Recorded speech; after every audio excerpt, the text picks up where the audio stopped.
আপনারা সকলে অবগত আছেন আদিবাসী সমাজ সাঁওতাল সমাজ এক সততার প্রতীক, অনেস্টির প্রতীক, শুভ্রতার প্রতীক, সুচিন্তিতার প্রতীক। এই সেটাকে খুঁজতে এসেছি আমরা। কুটুস কুটুস করে সাঁওতাল সমাজের চাল মান ধান গম টুক টুক টুক টুক করে কেড়ে নিচ্ছে, টুক টুক টুক টুক করে শেষ করে দিচ্ছে। ঘিরে ফেলেছি বন্ধু, ঘিরে ফেলেছি, প্রত্যেকটা ফুটো আমরা ঘিরে ফেলেছি। ইঁদুর তুমি যাবে কোথায়? তোমাকে আমরা ধরতে এসেছি। টুক টুক টুক টুক করে সাঁওতাল সমাজের ধান চাল গম চুরি যদি না বন্ধ করে, দরজা আমরা রয়েছি হাতুড়িয়ে, দরজা আমরা আছি উড়কো নিয়ে, মাথায় তোমার পড়বে বাড়ি, ইঁদুর তুমি দূর হাঁটো। মাঝি system, what is the best system of our country? এই মাঝি সিস্টেম হচ্ছে ডেমোক্রেসি তৈরি করার প্রথম এবং প্রধান উপকরণ। 1947 সালের আগে ভারতবর্ষ যখন এইখানে স্টেট হয়ে গড়ে উঠতে পারেনি, তার আগে ভারতবর্ষে আদিবাসীরা বিরাজ করছে তাদের স্বতন্ত্র মহিমায়, তাদের স্বতন্ত্র নিয়ম নীতিতে, তাদের মাঝি চর্চার মধ্যে দিয়ে, মাঝি সিস্টেমের মধ্যে দিয়ে মাঝি পারগানা গড়ে, সেই মাঝি পারগানা গড়কে বিশালাখন করে তাদেরকে একটু মত যাকে হচ্ছে ইম্প্রোভাইজ করে এমএলএ এমপি বিডিও এসডিও প্রধান আর কিছু সেই সিস্টেম থেকে তুলে আনা। তাই আপনারা ভালো করে জানেন একটা সিস্টেম ব্রেক করলে একটা পুরো সমাজ ভারতবর্ষ যখন ক্ষতিগ্রস্ত হতে পারে, তেমনি সাঁওতাল সমাজের চেয়ে কাল থেকে প্রচলিত হয়ে আসা সিস্টেম ব্রেক করলে সমাজ ধ্বংস হয়ে যেতে পারে। আর সেই সমাজকে বাঁচাবার জন্য সংগ্রাম সংগ্রামী হয়ে আমি এখানে এসেছি আমার বন্ধুদের নিয়ে, আমার সহযোগীদের নিয়ে, আমি মাঝিবাবাটি নিয়ে, আমার ভাই দাদা দিদি বন্ধুদের নিয়ে। আপনারা জানেন এই মাঝি ব্যবস্থার কত গুরুত্ব। আমি সেই প্রসঙ্গে আসবো আর সেই প্রসঙ্গে বলবো সেই মাঝি সমাজকে কে ক্ষতিগ্রস্ত করছে, এই মাঝি বাবাদেরকে নষ্ট করছে, এই মাঝি বাবাদের নষ্ট করে ভারতবর্ষের বুকে অরাজকতা কে টেনে নেমে আনছে। মাঝি সিস্টেম ভারতবর্ষে রয়েছে, তাই ভারতীয় সমাজ ব্যবস্থায় অন্যান্য সমাজের মানুষের কাছে বেশি ধ্বংসকারী, বেশি ধর্ষণকারী দেখা গেলেও আদিবাসী সমাজের মধ্যে ধর্ষণকারী দেখা যায় না। কারণ কি জানেন? কারণ হচ্ছে মাঝি সিস্টেম। মাঝি বাবা আমাদের সকাল থেকে সন্ধ্যা গ্রাম পাহারা দেন, নজরে রাখেন, ছোট্ট ছোট্ট ছেলে মেয়েদের অনুশাসন করেন, তাদের সমাজ শিক্ষা দেন, নীতিগত শিক্ষা দেন, চারিত্রিক শিক্ষা দেন। সেই মাঝি বাবা তার সাথে চর মাঝি বাবা এরা আমাদের ছেলে মেয়েদের নেচার, এদের ক্যারেক্টার শুধরে দেন। তাই আমাদের সমাজের মধ্যে ধর্ষক খুঁজে পাওয়া যায় না, চোর খুঁজে পাওয়া যায় না, ডাকাত খুঁজে পাওয়া যায় না।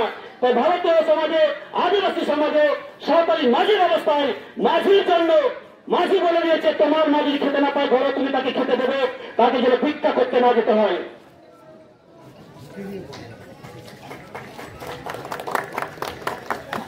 মাঝি বলে দিয়েছে তোর প্রাণ জগতে যাবে, টাকার বিনিময়ে তুমি দেশের ইনফরমেশন বাইরে প্রচার করবে না, তুমি না খেতে পেয়ে মরবে, তুমি হাজার হাজার কোটি টাকার ঘটনা তুমি করবে না, তুমি না খেতে পেয়ে মরবে, তুমি টেররিস্ট হবে না। এটা গ্রামে যেদিন সে ছেলেটার জন্ম হয়, যেদিন তাকে ছাপিয়ে করে দেওয়া হয়, সেদিন থেকে প্রতিজ্ঞাবদ্ধ হতে হয় সমাজের মানুষকে যে এই ছেলেটি জন্ম নিয়েছে সাদা কাগজের মন নিয়ে, আর এর মনে কলঙ্ক কেউ ঢোকাতে পারবে না, এর মনে চুরি করে মনে ভাবে করলেন চিন্তা ভাবনা কেউ ঢোকাতে পারবে না, এর মনে সন্ত্রাসবাদী মনে ভাবে করলে কেউ ঢোকাতে পারবে না। সেটাই আমার মাঝি ব্যবস্থা। আর এই মাঝি ব্যবস্থাকে পুরস্কৃত করেছেন বিজয় চন্দ্র সরেন। অন্যায় ভাবে, অনৈতিক ভাবে, নিরাপত্তাভাবে সর্বস্থিত মাঝি বাবা হয়ে উঠেছেন। যেমন এখন দেখা যায় বিভিন্ন চ্যানেলে অন্যরকম বাবাজিরা আবির্ভূত হচ্ছেন, নিজেরা দেবতা বলে নিজেদেরকে দাবি করছেন। তেমনি আমাদের ওই বিজয় চন্দ্র সরেন গায়ে মানে না আপনি মরুন, গায়ে মানে না আপনি মরুন বসে আছে যে আমি মাঝি বাবা। তাই এটা আমি কি বলি জানেন? সাঁওতাল সমাজের বিভূষণ, সাঁওতাল সমাজের মির্জাপুর, সাঁওতাল সমাজের জগৎ। অনেকেই জানেন না মির্জাপুরকে, বিভূষণকে। বিভূষণ সে নিজের ঘরের ইনফরমেশন বাইরের কাছে প্রচার করেছিল, রাম এবং লক্ষ্মণের কাছে প্রচার করে দিয়েছিল, বলে দিয়েছিল যে নিখুন মিলা চৌকাগারে একা থাকবে ইংরেজি, অন্ধকারে একা দিয়ে তাকে তুমি মেরে দিয়ে আসো। ঘরের প্রতাপ করতে বলে এমন মূর্খ কেউ আছে? তাকে সে বিভীষণ বলা হয়। আর আমাদের কাছে একজন বিভীষণ আছে যে ঘরের কথা বাইরে প্রচার করে, প্রশাসনের কাছে তারা অন্যায়ভাবে আদিবাসীকে কমিয়ে দেওয়ার চেষ্টা করে। এদেরকে কে তৈরি করছে? বিজয় মানুষদেরকে তৈরি করছে আপনারা জানেন। মাঝি ব্যবস্থা, সাঁওতাল সমাজ ব্যবস্থা নন পলিটিক্যাল অর্গানাইজেশন। এই নন পলিটিক্যাল অর্গানাইজেশনে আমরা হাজার হাজার মানুষ হয়েছি, কেউ বিভিন্ন মতাদর্শে। এরকম লাল জামা পড়া একজন আছেন, তিনি হয়তো জানি না কি পার্টি করেন। এইখানে সবুজ পার্টি হলুদ পার্টি যারা রয়েছেন তারা কি পার্টি করেন জানি না। এইখানে হয়তো কিছু সিপিএম, কিছু বিজেপি, কিছু কংগ্রেস, কিছু টিএমসি থাকতে পারে, কিন্তু সমাজগতভাবে আমরা সবাই এক। আমাদের ভোটাধিকার অধিকার থাকলেও আমরা সমাজগতভাবে এক থাকি, বিচারের সময় এক থেকে নীতি আমরা এক রাখি। তাই যে বিচার করেন ওনাকে সুস্থ মনের অধিকারী হতে হবে, ওনাকে পবিত্র হতে হবে। পলিটিক্যাল এনগেজমেন্ট তার থাকা চলবে না, তার ব্যক্তিগত মত তার জায়গা থাকতে পারে, কিন্তু যাকে বললে প্রশাসনিক ক্ষমতা তার হাতে থাকবে না। তাই তাদেরকে আমরা মাঝি বলে মানি না, আর কেউ মানে না। এই বিজয় চন্দ্র সরস্বতী এরকম একজন রাজনৈতিক দালালি করেন, সরকারি প্রশাসনিক দালালি করেন, আর প্রশাসনিক ক্ষমতাকে কাজে লাগে গরিব মানুষদের কাছে ভুল বুঝে তাদের কাছ থেকে হাজার হাজার লাখ লাখ টাকা তারা সে চুরি করে নিয়ে আসেন। এটা ধিক্কার ছিল আমরা। ইনি হচ্ছেন ফেক মাঝি বাবা। ফেক মাঝি বাবা হলে ফের মানে বুঝতে পারে আপনি একটা আইসক্রিম কিনেছেন আর আপনি সেটা চুষছেন, কিন্তু আপনার স্বাদ হচ্ছে না, স্বাদ আসছে না। এটা হচ্ছে ফেক। এই বিজয় চন্দ্র স্যার ফেক মাঝি বাবা। এলাকা গুলো প্রশ্রয় দেবেন না। আমাদের গুজরাটি বক্তারা বলে গেছেন যে প্রশাসনিক ব্যক্তিবর্গরা এলাকে প্রশ্রয় যেন না দেন। এলাকে তৈরি করছেন কবির টুডু এবং ইতি আনন্দ হেমব্রম। ইতি আনন্দের নাম শুনেছেন আপনার? ইনি এক সময় এই দেশের আমরা ওনাকে বিরাট একটা পারনা বলে এসে ভীষণ পারনা ভাবে মানতাম, কিন্তু ভেতরে ভেতরে কুটির মানসিকতার মানুষ রাজনৈতিক দলে যোগ দিলেন। আর দলে যোগ দেওয়ার সময় এই সমস্ত চেলা সামনে পান্ডে বিজয় সামনের মতো কবির টুডুদের মতো ডাক্তার এম সরেন, কাগির ডাক্তার, সে এম সরেনের মতো কিছু মানুষকে নিয়ে গিয়ে সেখানে রাজনীতিতে ঢুকে দিলেন আর আদিবাসী সমাজের পীড়িতকে নষ্ট করার কাজে লেগে গেলেন। তো ওদেরকে আমরা পরিষ্কার জানাচ্ছি, জানেন এরা রাজনৈতিক দালালি করে বলে আমি এখন কি বলি মনে করি এই যে হাজার হাজার সাঁওতাল এত প্রিয়, তার মধ্যে এই যে এসএসসি স্ক্যাম হল, এই যে গ্রুপটি হাজার হাজার 2000-এর মতো প্রায় কাছাকাছি গ্রুপটি কর্মীরা বাতিল হয়ে চাকরি ঘুর পথে টাকা দিয়ে চাকরি দাবি করেছে, আদায় করেছে, অন্যায়ভাবে অসভাবে টাকা আদায় করেছে। অন্যান্য সম্প্রদায়ের মানুষ একটা ঘুষের টাকা দিয়েছে ওই সমস্ত বড় বড় ব্যক্তিবর্গের হাতে। নাম আমি করতে চাইছি না, সকলে অনুমান করতে পারছেন। এই শহরের এবং কিস্কুদের মতো কিছু মানুষ ভুয়া লিস্টে তাদের নাম বেরিয়েছে। কাকে দিয়েছেন ঘুষ? রাজনৈতিক দলাধিকারী এই সমস্ত মানুষ তাদের সঙ্গে জড়িত নয় তো? এই সমস্ত মানুষ তো ঘুষের টাকা নেয়নি তো দিদির ইশারায়। সেই প্রসঙ্গ আমি এখান থেকে তুলছি। সাবধান থাকবেন বন্ধু, আপনারা মানুষের উদ্ধার করতে আসেন না, আপনারা মানুষের সমাজে দুঃখে থাকেন না, পাশে থাকেন না। তাদের কুকুর যখন অত্যাচার হয়, জুলুম হয়। এই বিজয় চন্দ্র সেন যখন আমরা রোড অবরোধ করেছিলাম আদিবাসীদের মাতৃশিক্ষার দাবিতে, লোকদের ভুল বুঝেছেন যে এখানে তোলা যাবে না। আরে মাতৃশিক্ষার অধিকার যদি পায়, শুধুমাত্র সরকার আমার ছেলেকে শুধু পড়বে, তোর ছেলেটা হলে পড়তে যাবে না, তোর ছেলেটা মাতৃভাষায় শিক্ষার সুযোগ পাবে না, তোর ছেলেটা মাতৃভাষায় শিক্ষার চাকরি বাকরি পাবে না, এই শিক্ষার সে পাবে না। বুদ্ধি নেই, মাথায় বুদ্ধি নেই। তাই আদিবাসীকে আদিবাসীদের বিরুদ্ধে মিলিয়ে দিচ্ছে, আদিবাসীদের মতো বিভাজন সৃষ্টি করছে। আদিবাসীদের মতো বিভাজন সৃষ্টিকারী মাঝি ব্যবস্থা হচ্ছে আমাদের একটা পিওর সমাজ ব্যবস্থা, যেটাকে আমরা ধর্মীয় অনুকরণের মধ্যে দিয়ে ধর্মীয় পূজা আচারের মাধ্যমে পালন করি। আজকে দেখুন RSS বলুন, ইসলামী জামাত বলুন, বিভিন্ন অন্যান্য সংগঠন বলুন, তাদের যদি ধর্মীয় কোন একটা উপাদানে আঘাত করেন তারা আপনাকে সেখানে জীবন্ত পুড়ে মারবে। তাদের যদি ধর্মকে ঘটাবিক্ষত করেন, ধর্মীয় ধর্মকে যদি আঘাত করেন, তারা আপনাকে জেলে দিয়ে দেবে, আপনার মধ্যে গুলিয়া চালিয়ে দেবে। কিন্তু এই সাঁতার সমাজের মানুষ সিস্টেমের উপর, এই নদীর উপর, ধর্মীয় বাতাবরণের উপর যে বীজ চলেছে, সেই বীজের সঙ্গে তারা আমরা ছেড়ে দিয়েছি। এর কারণ সাঁতার সমাজ পিওর, সাঁতার সমাজ ক্ষমা করতে যাবে, কিন্তু বারবার ক্ষমা করতে সত্ত্বেও যদি বিজয় সরেন না সাবধান হন, তাহলে বন্ধু আপনার জন্য কি আশা করছি, কি অপেক্ষা করছে সেটা আপনি ভালো করে বোঝেন।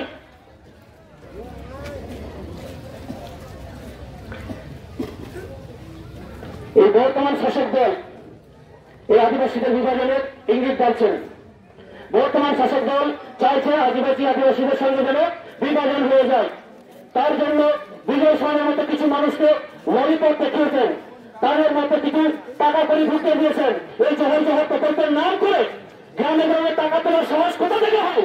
কিভাবে একজন বলতে পারেন যে আমি স্পিকার বার করি না? স্পিকার তার বাবার সম্পত্তি নাকি? স্পিকার তার ছাপাখানা আছে নাকি যে লাখ লাখ টাকা দিয়ে যখন তখন যেখানে সেখান থেকে স্পিকার বার করতে পারেন? সাহায্য করছে প্রশাসন, প্রশাসন ইন্ধন জোগাচ্ছে, প্রশাসনিক ব্যক্তিবর্গ ইন্ধন জোগাচ্ছে। ওই প্রশাসনিক ব্যক্তিবর্গদের আমরা সচেতন করে দিতে চাইছি, এই নতুনতম মানুষের হাতে বিবেচনের মতো মানুষের হাতে টেকএসটি সার্টিফিকেট দেশের মধ্যে ছড়াছড়ি করছে। আর প্রকৃত সাঁওতাল সমাজ অন্ধকারে ঘুটে ঘুটে মরছে, তারা চাকরি পাচ্ছে না, স্পিকারের সুযোগ সুবিধা পাচ্ছে না, চাল পাচ্ছে না, গম পাচ্ছে না, নুন পাচ্ছে না। বিবেচন ভেবেছেন কি ওনাকে একটু কিছু টাকা দিয়ে ওকে বারুদ দিয়ে হয়েছে, বারুদ জানেন, ওকে হাউই বানিয়ে দেওয়া হয়েছে। বলেছে তোমাকে অনেক ক্ষমতা দিলাম, অনেক পাওয়ার দিলাম, যাও তুমি এবার মঙ্গল গ্রহে যাও, তোমাকে মঙ্গল গ্রহে পাঠাবো, তুমি অনেক উঁচুতে যে থেকে যাবে। এই সাঁওতাল সমাজ ছোট ছোট খেতে পায় না, আনাচে কানাচে শুয়ে থাকে, হাড়িয়া খায়, গান বাজনা করে, তিরিয় বানান করে, হাড় হতাশ করে, মুড়া জড়াই করে। এদের সঙ্গে তুমি থাকবে বাপু, তোমাকে এই পৃথিবীতে নয় অনেক উঁচুতে মঙ্গল গ্রহেতে পাঠাবো। তাই তাকে হাউই বানিয়ে দিল, তার মধ্যে মাল মশলা ঢুকিয়ে দিল। অনেক গর্ব ফুলে গেল, হাউই আমি অনেক উপরে উঠবো। কিন্তু একদিন সময় বুঝে তার পিছনে আগুন ধরিয়ে দিল, সে করে ছুটতে শুরু করলো। আর নিচের দিকে তাকিয়ে বলছে আমার সাঁওতাল সমাজকে আমি পিছনে ফেলে দিয়ে এসেছি, আমার সাঁওতাল সমাজকে আমি এখানে নিচে নিয়ে এসেছি, আর আমি অনেক উপরে চলে গেছি, কারণ আমাকে প্রশাসনিক বিভিন্ন রাজনৈতিক দল আমাকে হেল্প করছে। আরে ভাই কত দূর যাবি হয় ভারত তোমার শেষ হবে, তুমি ঠুকরে করবে সাঁওতাল সমাজের বুকের মধ্যে ছাই হবে, সবাই যদি নিয়ন্ত্রিত হবে, সাঁওতাল সমাজে ভূত না থাকতে পারে। পা কিন্তু রেডি আছে, ঢিকির মতো পা আছে রেডি। তোমার ওই ধোঁয়া, তোমার ওই বাতাবরণ, তোমার ওই ছাড়াও মাটির মধ্যে মিশতে পারবে না, এই গ্যারান্টি দিয়ে দিলাম তোমাকে। এখানে বিজয় সরণ কি করছে? দল তৈরি করছে, সামান্তরিক মাঝি কথা তৈরি করছে। একটু আগে ব্যক্তিবর্গরা বলেছেন একই দেশে একই নীতিবর্গ চলতে পারে না, আদিবাসী সমাজের মধ্যে সামান্তরিক সিস্টেম চলতে পারে না। মাঝি যদি হতে হয় গ্রামের মানুষের তোমার সহযোগিতা লাগবে, সাহায্য লাগবে, ভোট লাগবে। আর তোমাকে একটা গ্রামের বাসিন্দা হতে হবে, মাঝি এমন হতে হবে। কিন্তু এই যোগ্যতা এনার নেই, গ্রামের বাসিন্দা তো নয়, গ্রামের মাঝি বাবা তিনি না, গ্রামের কেউ তাকে শপথ করে না। অন্য জায়গা থেকে তিনি এসে বলে মাঝি বাবা বলে দাবি করেন। তিনি কি করছেন? একটা সমান্তরাল দল তৈরি করতে চান। বলছেন ওরা খুব শখ, আমি একটা আলাদা জগৎ তৈরি করবো, আমি একটা মানুষ তৈরি করব, সেই মানুষটা আমার মতো করে কাজ করবে। কিন্তু সাঁওতাল সমাজের মধ্যে দেখলেন সবাই তো জীবন্ত মানুষ, তাদেরকে মানুষ তৈরি করতে গেলে তো মাংস লাগবে। তাই মাংস কোথা থেকে পাবেন? ক্যান্সার থেকে তিনি একটু টুকরো মাংস কেটে বার করলেন। স্পাইল হয়েছে যেখানে, সেই স্পাইল থেকে কেটে একটা টুকরো বার করলেন। তারপরে যে গিয়ে টিউমার হয়েছে সেখান তিনি কিছু বার করলেন, সেই নোংরা গোলা পচা মাংসগুলোকে নিয়ে আলাদা একটা দল তৈরি করলেন। আর সেই সমান্তরাল দল নিয়ে আজকে মেন মাঝি ব্যবস্থাকে তিনি চালাতে চাইছেন। তাই এনাকে আমরা ধিক্কার জানাবো সংগ্রামী মঞ্চের পক্ষ থেকে। এই চারজন এবিআইকে যত তাড়াতাড়ি সম্ভব এই সমস্ত কাজকর্ম থেকে তাকে বিরত করতে হবে। আর नुका सानताल को सारा रकम खबर नेल लगी सानताल टुडे सांबन तहनमा न्यूज चैनल ना हाय नाव को मन जुकन अवश्य सब्सक्राइब मा जोहार।